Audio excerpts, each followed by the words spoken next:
So let's talk about films I watched in April, second week of April, 2025, guys. Let's go. Let's load this up. Whoops. Let's talk about this. I watched one, two, three, four, five films, guys. The first film I watched is The Signal Man, 1976, directed by Lawrence Gordon Clark. This was a BBC kind of made for TV film, I believe. They had like a spooky series in the 70s. They would show like scary movies. Short. It's not a short film, but it's not a regular theatrical cut. It's 38 minutes long, guys. And this stars, I don't know these actors because I'm not familiar with the UK much. But Denholm Elliott, Vernon Lloyd, they're the two leads, guys. They really play off each other really well. And very eerie vibe, guys. I watched this right before going to bed, but it wasn't too scary. But it was just the right amount of horror to me.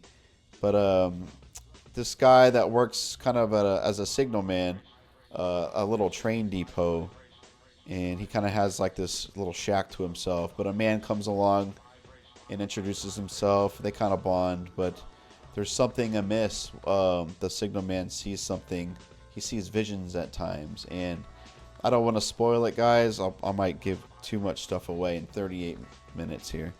So, but some creepy imagery, man. I gotta say, it kind of surprises you at times. I think it's based off of Charles Dickens. Yeah, Charles Dickens was the original writer. So, but definitely recommend, guys. I think you can YouTube this for free. So, The Signalman 1976. Recommend 4 stars out of 5. Second film I watched, guys. This is directed by Alan Clark. I think this is the first film I've watched from Alan Clark. And this is a very special, I guess it's kind of a war film, but not. It's just a little conflict. It's not like mass war, okay? It's a group of soldiers, sure. But I've never seen a war film like this before. The way it's shot, the way it's filmed is pretty unique to me. I found this pretty cool. 3.5 stars out of 5. It's about a platoon of British paratroopers on border patrol in Ireland. I believe they face a series of tense encounters, but you kind of it's like the mundane task these soldiers do, and then wham, like some violence happens, you know. And it's just that how it's kind of, it's not a horror movie, but it is a little scary. Just you just don't know what's gonna happen. You don't know if there's like a roadside bomb or like it's this car booby trapped, and you kind of see the stress on these soldiers' faces. That's filmed really well, and it's a pretty unique film, guys. It's only 70 minutes long.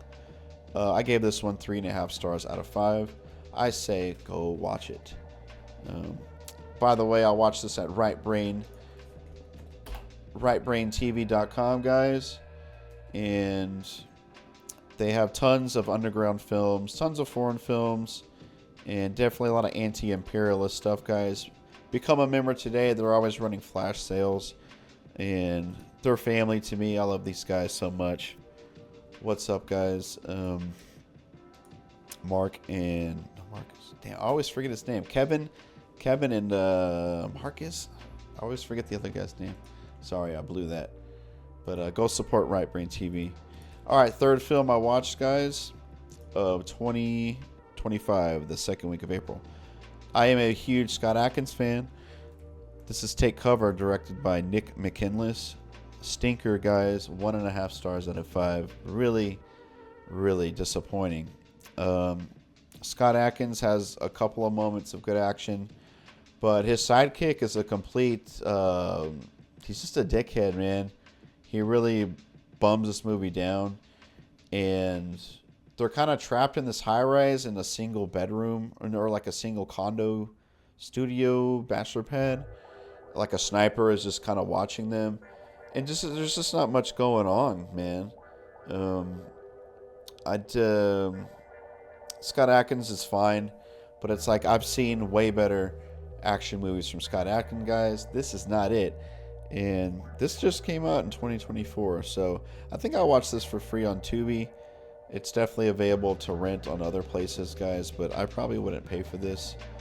Very, very disappointed with this. 1.5 stars out of 5 for Take Cover.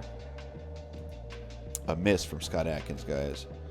So I rewatched Kingpin, guys. This is an all-time comedy favorite. It's probably in my top 5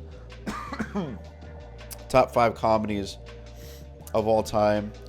This is probably the Farrelly brothers' best film, and I don't really like much of their other stuff. Maybe Dumb and Dumber. But guys, Woody Harrelson, Randy Quaid, Vanessa Angel, really good. Bill Murray, great as a villain, piece of shit, slimy piece of shit. He's getting interviewed on TV, and he's like, she asked him about some paternity lawsuit, and he's like, no, I'm not the father. I pulled out of her real fast. All right, peace. And he tells some chick like, hey, baby, I'm in room 313. He just signs her autograph. It's so good. But yeah, dude, Lynn Shay as she's in this. Daniel Green, Rob Moran, a lot of character actors, guys. But guys, it's a road movie. It's a comedy. It's a sports movie. We all like sports movies, right?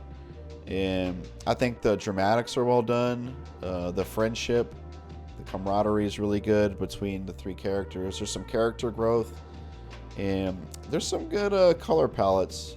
Maybe not. It's not a cinematographer's masterpiece, but I still think it looks good. And yeah, 4.5 stars out of 5, guys. I love Kingpin a ton. Go watch one of my favorite films and tell me about it. That makes me happy. Final film number 5, the second week of April 2025, that I watched is 21 Jump Street.